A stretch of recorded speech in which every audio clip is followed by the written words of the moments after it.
I'm going to show you how I make all of my home recorded metal tracks sound like they were mastered in a professional recording studio. And the truth is that these days you don't need much at all to do it. But this chain that I've slowly been building over time is both a result of lots of trial and error, as well as careful assessment of all of my favorite mixing and mastering engineers over the years. And it has proved itself time and time again to make my tracks sound much more lively, much more present, and something that you'd expect for a radio ready release coming from a professional studio. I'm going to go through all of the plugins that I use in my mastering chain for the Archetype Plenty X demo song, and if you want to see me write and record that from scratch, you can check the video up here linked in the cards. So let's start with the last plugin that's on my mastering chain, Flatline 2. The reason why I'm starting with the last thing first is that I mix into this plugin at all times and it stays on from the very moment that I start a new project. That way I know what to expect when I'm mixing at that loudness level, and I won't get a rude shock when, if I balanced out all my instruments and mix my track and then put a limiter on and I realize how out of balance everything is. I don't get that when this is on from the very start. Submission Audio are sponsoring this video, and of course I was more than happy to showcase Flatline 2 because I've been using Flatline 1 pretty much since it was released like a couple years ago at this point. Flatline 2 is a free update for all owners of Flatline 1, which is really nice, and since having Flatline 2 well before it was officially released like a couple weeks ago now, I think, I've decided that it's now going to be a mainstay and will probably end up being on every single mastering chain I ever do from this point on. And you're right, that is a bold statement to make, but the reason why I'm saying that is because Flatline 2 is now not only like that world-class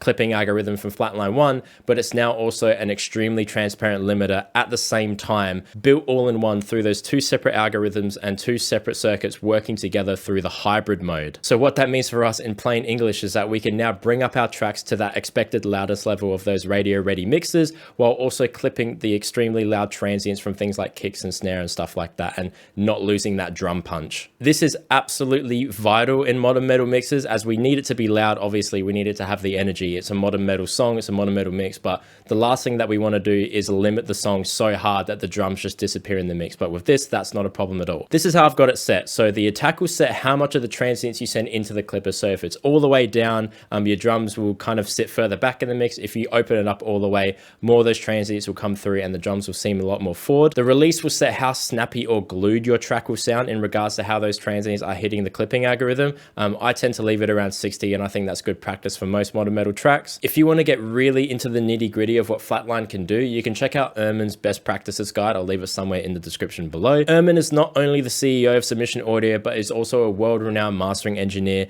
who works with bands like Architects, Northlane, Periphery, Animals as Leaders, Plenty, just to name a few. In other words, this guy knows exactly what he wants, he knows exactly what he's talking about, and that is reflected in the plugins themselves and what you can get your mixes to sound like with Flatline 2. This is how it's affecting the transients of my mix.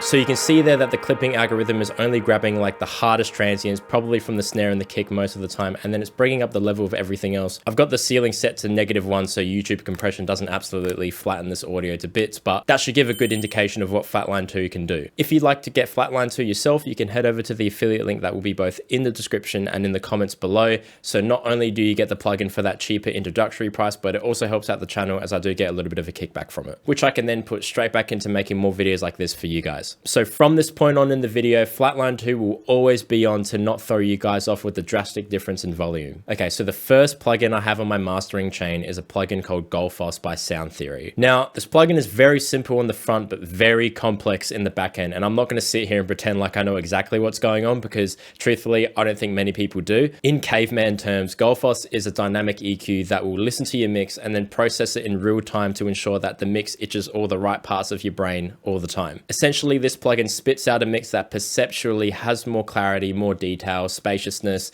and balance across all the instruments pretty much instantly. This is another one of those plugins where, after buying it, I decided that it was going to be on my mastering chain pretty much forever. People have been telling me about this plugin since it first came out, and I was a little bit hesitant on putting the trigger because it is a little bit expensive and I wasn't really sure of what it did. But after seeing Adam Nolly Get Good use it on one of his mix rundowns and what it did to his track, I started with the free trial and I haven't looked back since. It honestly feels like cheating a little bit. Maybe it is, who cares? All that matters right now is that the final product sounds good. That's all that should matter all the time. I've got the recover and tame settings at 25%, nothing too crazy. Just like anything in mastering, I try my best to make all of the moves as subtle as possible. The general consensus is that you should have a solid mix first, because there's no amount of mastering that can substitute a well-balanced and dynamic mix. Watch what happens when I bypass the plugin as the track plays.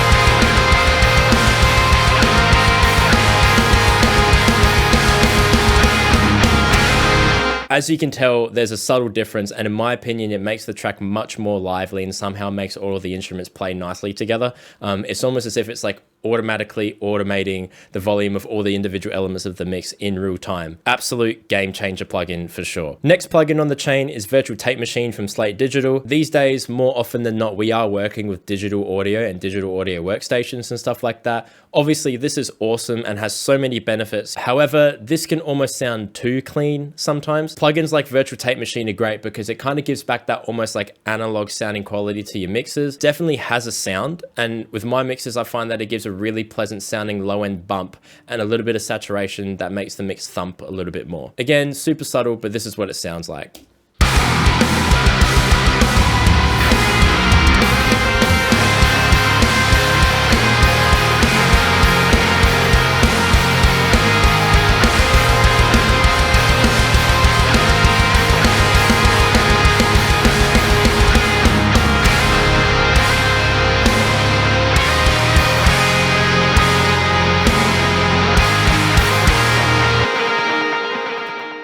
Next up, we have FabFilter Pro Q3. This is 100% my most used plugin ever, I think, across every single thing in every single one of my mixes. The way that I use it in mastering is just like anything else. It's very subtle. I'm mostly trying to control that extreme sub-low and make sure that all the audio information that we don't necessarily hear as human beings, because, you know, humans can only hear from like 20 hertz to I think 20K or something like that. So anything below 20 hertz, we don't really hear per se.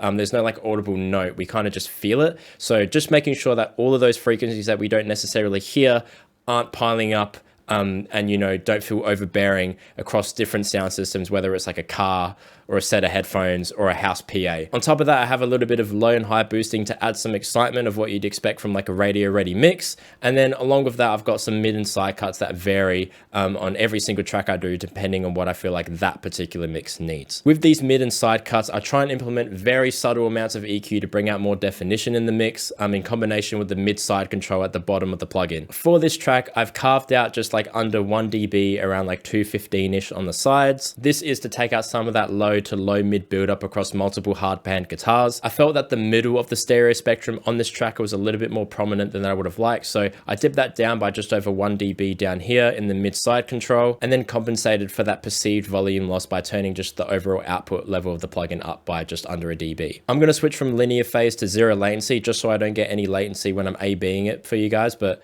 this is what it sounds like.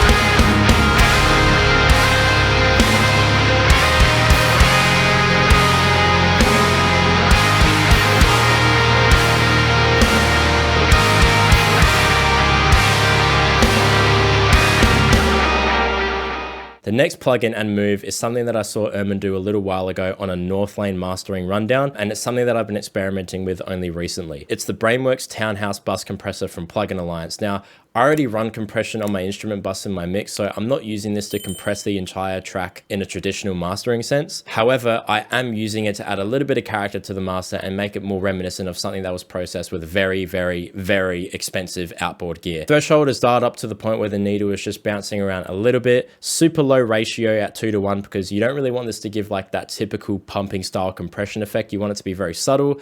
Super low attack time on 0.3 milliseconds. I want it to be nice and quick and punchy, and the release is set on auto to keep it as transparent as possible. Makeup gain doesn't really apply because the needle is barely moving. What we're listening for though is we're listening for the song to almost like open up, for it to start sounding a little bit 3D, for lack of a better term. I find that listening to the rhythm guitars showcases this effect the most. This is what it sounds like in context.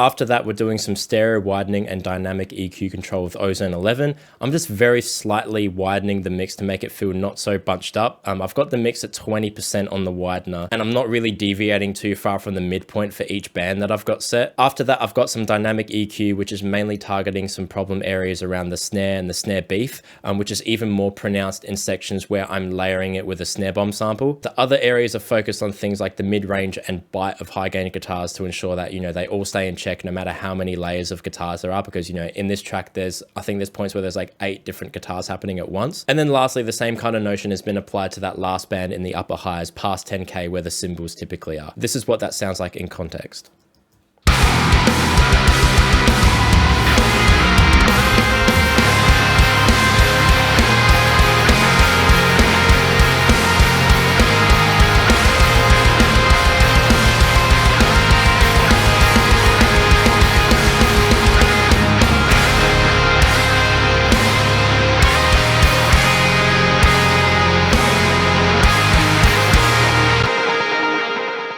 And then lastly, again, another trick from Urman that I'm sure a lot of you guys have seen already is FabFilter Saturn 2. Saturn 2 is one of those plugins that you can do so much with, things that aren't even really relevant to the purpose of the plugin itself. I've seen things like using the dynamic knob as like a transient shaper and a gate and stuff, just random stuff like that. But in this case, Saturn is being used to saturate everything above the low mids and to bring up this slightly more congealed and exciting timbre to the song. Being able to separate and then saturate bands this easily is very underutilized, I find, and you can get some really cool results by doing it. Urman's trick is to use it around 230, 240 hertz and up, and completely bypassing the lowest of the low mids and the lows and the sub lows, and then slightly saturating everything else above that. His explanation is that it bridges the gap between that digital and analog processing in the sense that you can get that sound without the negative effects that come with analog processing, as obviously Saturn is digital and it's really, really clean. I've got the drive set just under 40%. I've got the mix of the overall plugin just over 30%. Very subtle. This is what it sounds like in context.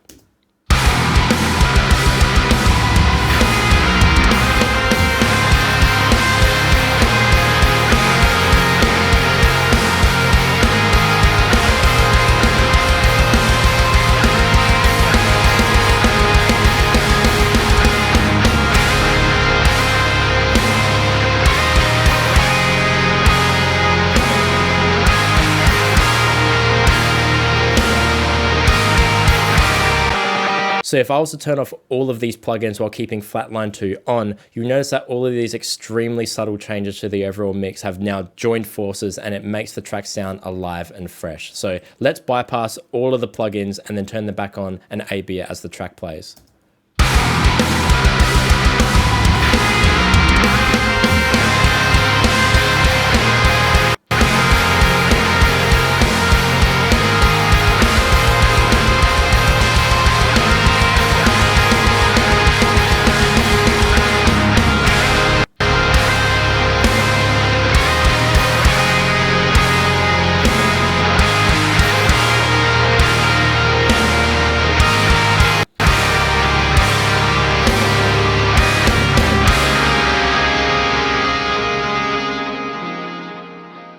So there you have it. That is my processing chain that I use for mastering metal tracks from home. Again, if you want to grab Flatline 2, you can check it out in the affiliate link down in the comments below, as well as the description. Right now, this will allow you to get it for that cheaper introductory price, and it will help me out as well. If you guys want to see more videos like this, definitely let me know in the comments below what you'd like to see, and make sure that you subscribe and hit the bell icon so you don't miss them when they come. And feel free to leave a like and share this video with a friend if you enjoyed it at any point in time. If you guys want to mix and master this yourself, you can head over to Patreon so you can grab all the DIs, all the raw drums and stuff. All of that and all the other different ways you can support me will be down in the description below. Massive thank you to Submission Audio for letting me try out Flatline 2 early. Massive thank you to you guys for watching, and massive thank you to my Patreons. Without you guys, I wouldn't be able to do this. But until next time, I'll catch you guys later. Thank you so much for watching.